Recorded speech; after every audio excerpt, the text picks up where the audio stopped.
아이들 성장일기 운영하고 있는 꽁꽁소리입니다. 오늘은 놀이에 대해서 이야기를 나눠보려고 해요. 아이들을 키우면서 놀이가 중요하다. 또 놀이가 아이들에게 좋다. 이런 이야기들을 많이 듣는데요. 저는 놀이 치료를 하면서 또 두 아이를 키우면서 놀이의 힘이 얼마나 대단한지를 항상 느끼고 있어요. 그 찰스 쉐퍼라는 학자는 놀이의 치료적 힘이라는 책을 통해서 놀이가 가지고 있는 변화를 위한 20가지 핵심 기제를 설명했는데요. 바로 이 책입니다. 그리고 저는 또 책이 워낙 굉장히 좋은 책이어가지고 놀이치료 공부하시는 분들에게 되게 좋은 책이어서 이렇게 원서도 또 가지고 있어요. 그래서 저는 제가 아이들을 키우면서 그리고 치료 현장에서 아이들 만나면서 느꼈던 놀이의 힘에 대해서 오늘 이야기를 해볼까 합니다. 제가 첫날 아동 발달의 5가지 영역에 대해 이야기를 했었는데요. 저는 그 5가지 영역을 발달시키기 위해서 항상 정말 거의 항상 그 놀이를 사용하기 위해 노력했었어요. 우선 놀이치료사답게 정서 및 관계 발달을 위해서 놀이를 정말 많이 사용했고요. 큰아들 쪼랭씨의 경우에는 작은 놀이치료실을 갖고 있었다고 해도 무방할 정도로 남는 방 하나에 다 놀이치료실로 이제 그렇게 꾸며놓았고요. 그 안에서 다양한 놀이를 함께 해주기 위해서 노력을 했었습니다. 열정이 많았던 첫째 아이 엄마답게 엄마는 블록놀이, 소꿉놀이, 인형놀이, 미술놀이 뭐 이런 각종 놀이들은 물론이며 이제 모래까지 구매를 해서 이제 모래놀이도 집안에서 가능하게 그 방 베란다에다가 이제 꾸며놓기도 했었어요. 그렇지만 또 쪼쪼랭이의 경우에는 조금 둘째다 보니까 쪼랭이 씨만큼 열정적으로 놀이를 해주지는 못했는데요. 그래도 일상 속에서 많이 놀아주기 위해서 노력을 했었습니다.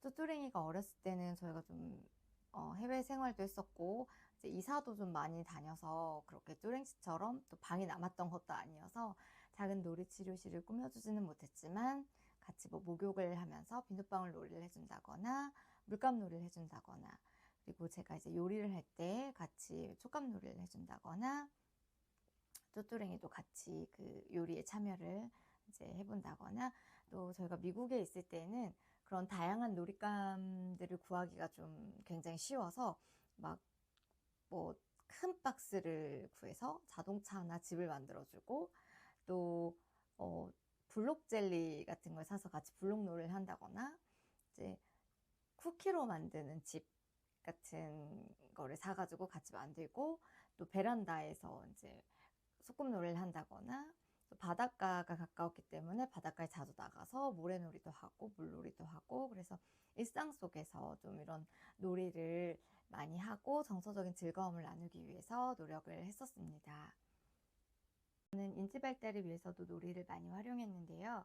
아이들과 퍼즐 놀이, 스티커 놀이는 물론이고요.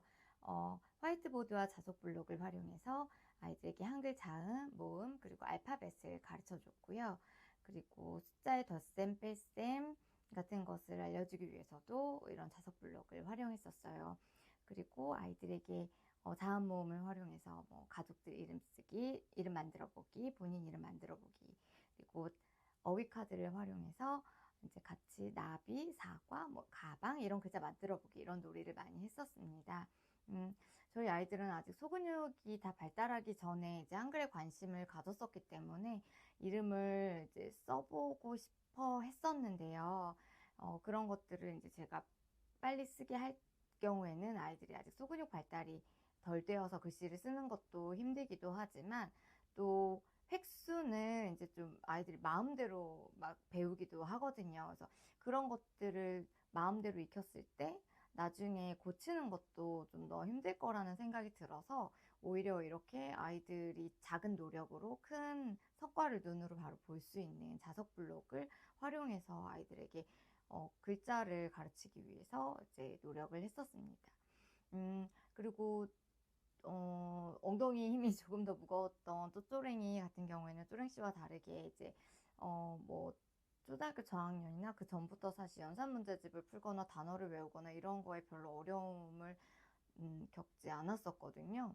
그래서 아이랑 쪼쪼랭이와 함께 이제 연산 문제집도 좀 많이 풀고 단어도 좀 많이 외우고 했었어요. 근데 그럴 때 이제 우리가 약속한 게 뭐 하루에 한 페이지 같이 풀기로 약속을 했다면 이제 아이들이 집중력이 좀 떨어질 때가 있거든요.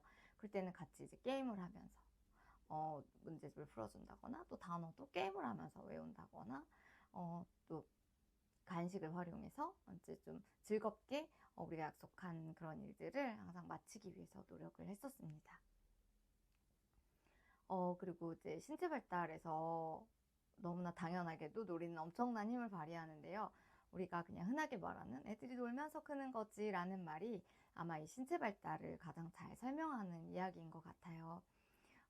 몸을 움직이는 것을 좋아하는 쪼랭 씨와 달리 조금 집에 있는 걸 좋아하고 밖에 나가는 거를 좀 별로 좋아하지 않는 쪼쪼랭이의 경우에는 이제 틈날 때마다 좀 데리고 나가서 뭐 클라이밍도 시키고 싱싱이도 태우고 줄넘기도 하고 또 수영도 하고 이렇게 하면서 신체를 좀 다양하게 사용할 수 있도록 노력을 했고요. 이런 것들이 아이에게 이제 별로 좋아하지 않는 아이들에게 이런 것들을 억지로 시키면 애들이 별로 좋아하지 않잖아요. 그래서 항상 좀 즐겁게 하기 위해서 아이가 좋아하는 활동 위주로 하기 위해서 노력을 했었습니다.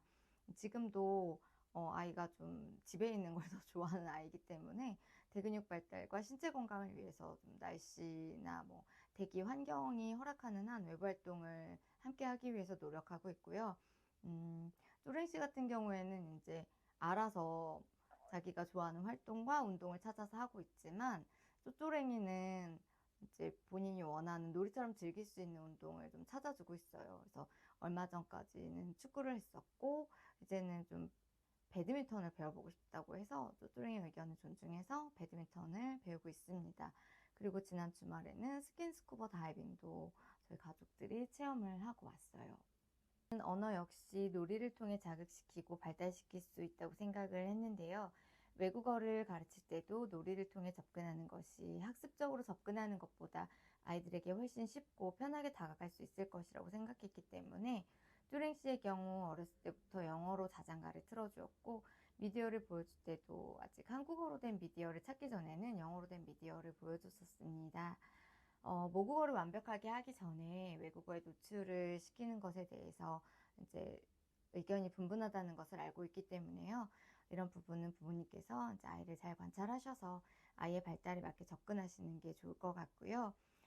뚜랭 씨의 경우에는 모국어로 된 미디어를 보는 것이 더 재밌고 이해도 빠르다는 것을 스스로 안 순간부터 이제 모국어로 된 미디어를 저에게 보여달라고 요구를 했었지만 그 전까지는 이제 제 당시 목표는 영어를 가르치는 것이 아니라 영어와 친해지기 또 영어에 노출되기였기 때문에 그 전까지는 이렇게 영어로 미디어를 보여주었고요. 그다음에 요구사항이 생기면서부터는 아이가 원하는 프로그램을 틀어줬었습니다.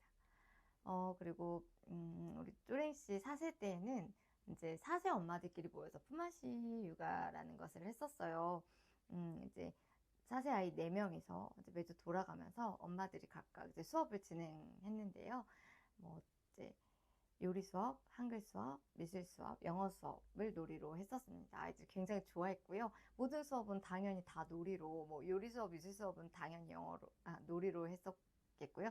한글 수업, 영어 수업도 엄마들이 다들 전공한 엄마들이 아이들 티칭에 일가견이 있던 분들이셔서 굉장히 재밌게 수업을 해주셨었어요. 그래서 쪼레 씨랑은 가끔도 이때 얘기를 하고요. 몇몇 언니들이랑은 아직도 여전히 연락을 하고 있습니다. 네. 5세에는 원어민이 수업하는 체육 수업에도 참여를 해서 영어를 좀 즐겁게 몸으로 이제 체득해 보기를 좀 바랬었고요.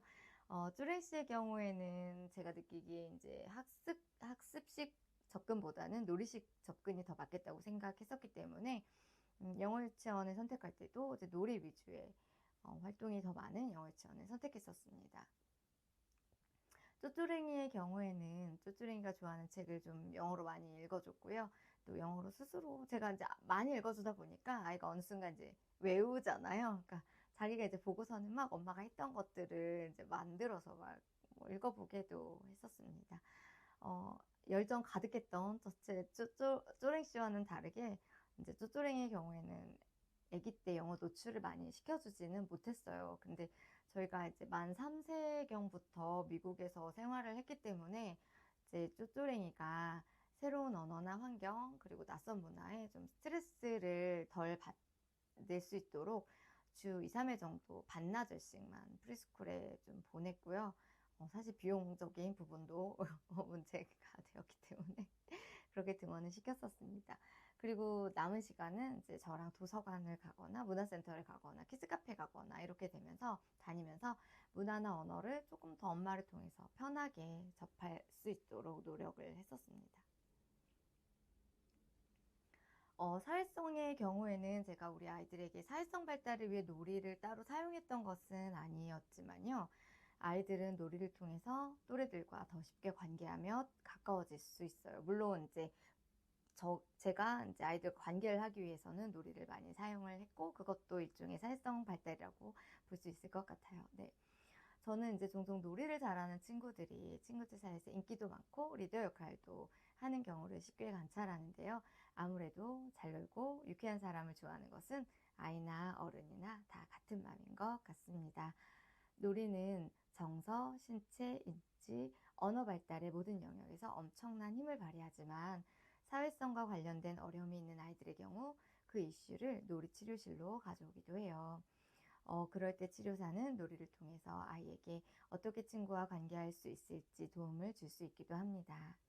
말을 잘하는 친구들의 경우 대화로 문제 해결 방법을 배울 수도 있지만 아직 언어가 부족한 친구들에게는 인형이나 놀잇감 등을 활용해서 문제를 재현하거나 또 해결 방법을 찾아보거나 또 선생님이 직접 시연을 해보기도 합니다. 이런 점들이 제가 아직도 놀이치료사라는 직업을 놓지 못하고 놀이의 힘을 맹신하고 있는 이유이기도 한 것 같아요. 오늘은 조금 간단하게 제가 느꼈던 그리고 제가 활용했던 놀이에 대해서 이야기를 나눠봤는데요. 이론적으로 설명을 들으셨을 때보다 또는 책이나 글로 놀이를 만나실 때보다 조금 더 쉽게 놀이의 활용법을 이해할 수 있게 되기를 바라는 마음에서 이야기를 나눠봤습니다. 저는 그냥 되게 간단하게 이제 놀이에 대해서 이야기를 해봤는데요. 이제 자료들을 찾아보시면 정말 아이들과 활용할 수 있는 많은 놀이들을 연구하셔서 굉장히 자료들을 잘 올려주시는 뭐 블로거 분들이나 인플루언서 분들이나 아니면 뭐 놀이치료사 분들이나 이런 많은 분들이 계시거든요. 그런 자료들을 한번 찾아서 활용해 보시면 정말 아이들과 좋은 놀이가 될 것 같다는 생각을 해보았습니다. 저는 자녀의 성공적인 육아를 위해서 놀이가 절대로 빠질 수 없다고 생각하는 사람이기 때문에 많은 분들이 저처럼 놀이의 힘에 대해 이해하시고 좀 더 공부할 수 있게 되시면 좋겠다는 생각을 해보았습니다. 많은 부모님들이 놀이의 힘을 통해 육아의 힘을 키워나가시기를 바라봅니다. 오늘도 함께 해주셔서 감사합니다.